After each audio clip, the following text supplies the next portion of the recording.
Elgato just sent me this, and it is their whole new revamped version of the Elgato Facecam 4K Pro. It's now dropped the name Pro. It's just the Facecam 4K, but it's a lot beefier, and they updated a lot of the specs. It's going to shoot 4K at 60 frames per second. It also does HDR at 30 frames per second. We'll explain what that is in a little bit.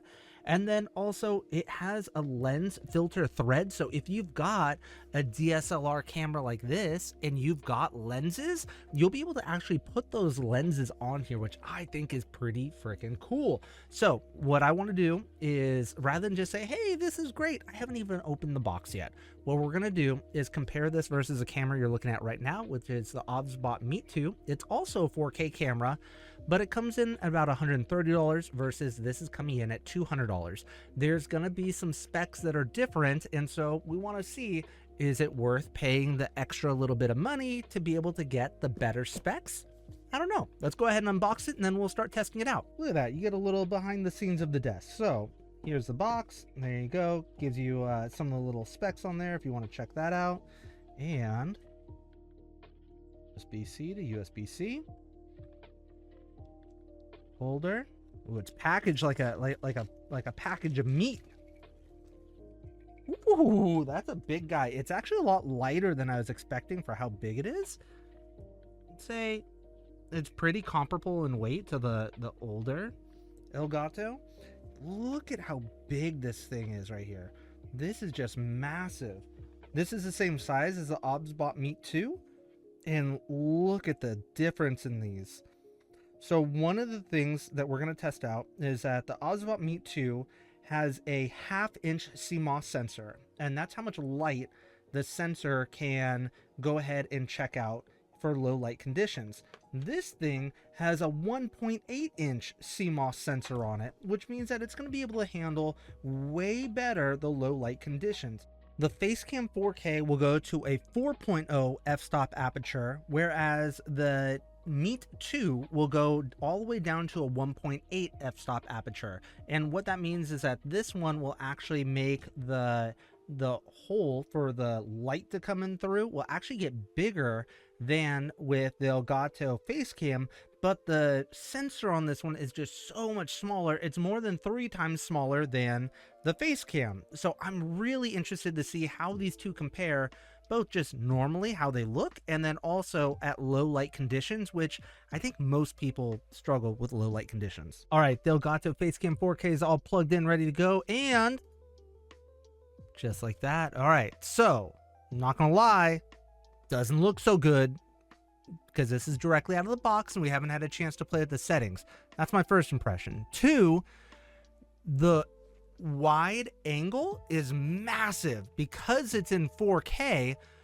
It was originally taking up a much larger area. What I'm recording in is 1080p. And so you might be wondering, well, why would you get a 4K camera if you're recording in 1080p? And it's because you can zoom in like crazy and still keep all of the quality of the video. So we'll be able to play with that in just a second. And I personally have a Stream Deck, and that means that you can actually control your zoom in directly with your Stream Deck and be able to get those zooms or even a little bit of tracking, I'm pretty sure, as well. So let's go ahead and get this all dialed in and see how it goes. So pretty quickly, I was able to download the latest version of the Elgato Camera Hub. It needs to be the 2.1. I'm in the beta version of it now. And so now I can show you how we can zoom and look at them details too. Ooh. So we can change my field of view, and it's effectively a zoom all the way up to 400%. That's a lot of zoom. That's a lot of zoomies. And it actually looks pretty solid as far as the crispiness of it. So I like that. You can have different presets that you have set. Nice. I don't want you to see all the stuff at the edge of my room. I can move it over and look at that. So then it's a matter of updating the contrast, saturation, and sharpness, which is the same thing that we're able to do with the Osbot camera, and why as of right now it looks pretty good. Just by kicking up the saturation a little bit looks a lot better. It looks so good. You can see like the shiny on my forehead. It's like, whoa, so many settings to play with. Like it's like a regular DSLR camera. There's also effects, so we can mirror. one way or another. Okay, awesome. We can flip it. Whoa. There's LUTs that we can turn on too? This is like a pre-done color filter instead of me just sitting around playing with it. That might be the way to go. That's going to be it. You can even add your own LUTs, and you can do marketplace downloads for this, or go to Elgato Marketplace. So you can just go find LUTs. I think that that's going to be a big game changer. Is that you're going to find like the correct like shader that you like that somebody else has, like just the right feel. I would be very interested in getting that from somebody. I think that that would be really cool. I think I need to play with the settings a little bit. I think that there's just something I'm just slightly off with, maybe the saturation or something, to get it exactly how I wanted to. So this is what it looks like pretty much out of the box with just some slight tweaking. I am really looking forward to the LUTs. We're currently looking at the Elgato Facecam 4K, and now what I want to do is do a low light test and put these cameras side by side to see how they look and how they do. All right, now they're side by side. On the left, you've got the OBSBot Meet 2. It's also 4K camera, and on the right, we've got our Elgato Facecam 4K.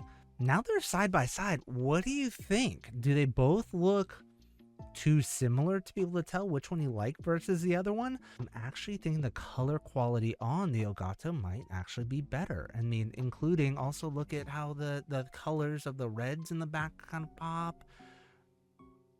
I don't know. You be the judge. Okay, so this right here, we've got a low light test. And I'm not going to lie, I think the Elgato one might not be performing as well. It feels like they're performing it's performing better in a slightly different way. Like the colors are better, but it also, the darks are darker. But I think that that's kind of the way it looks when you're in low light. Like I'm looking kind of around my neck area, and it's just darker because we're in a low light. So I've got just one bright key light on, and that is it. So first off, let me see what it looks like if we just turn that bad boy off. I think they're actually both not terrible. I'm not gonna lie, I was expecting the Elgato 1.8-inch CMOS sensor to do a little bit better because it is 3 times bigger, but they're both holding up pretty well. So this is with overhead lights. See, with this, now I think the Elgato is shining. I think it looks way better.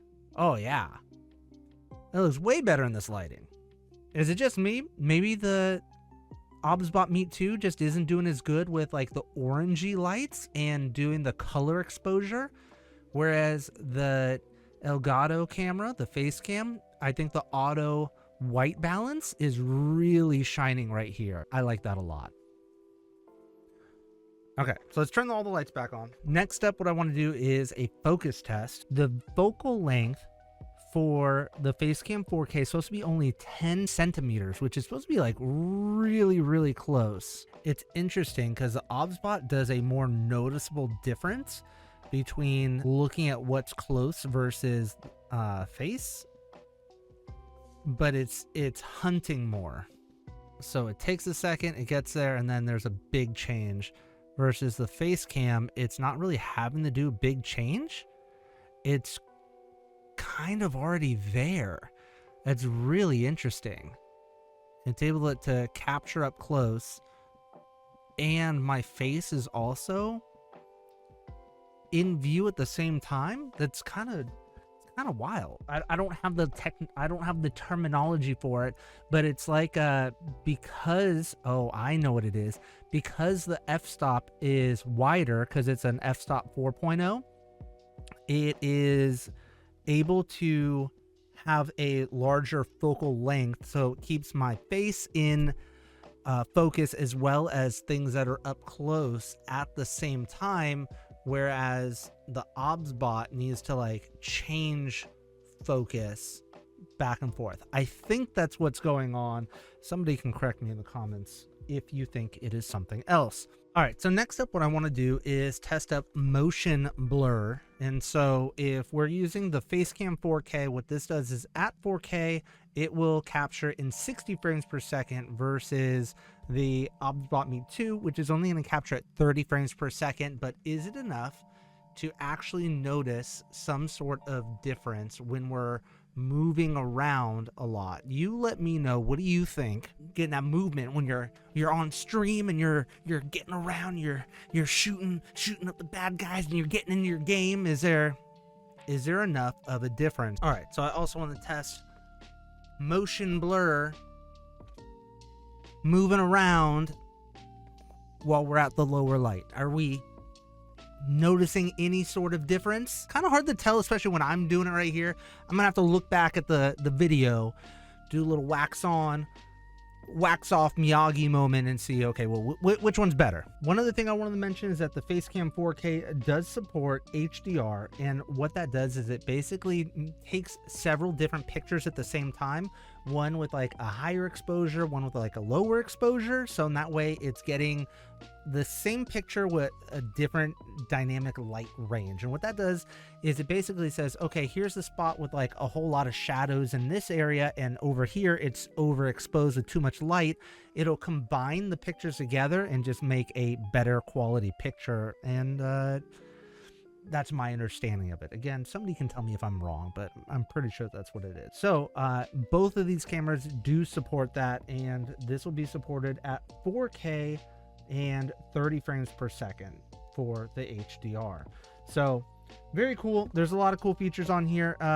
One other thing is that it will actually support putting on a camera lens. This one doesn't really show too terribly much. Anyways, you just gotta make sure you got the right lens, or sometimes they sell adapters and stuff that you can get as well. Okay, we've taken a look at all the different features. We played with some of the different settings. Overall, what do I think about this camera?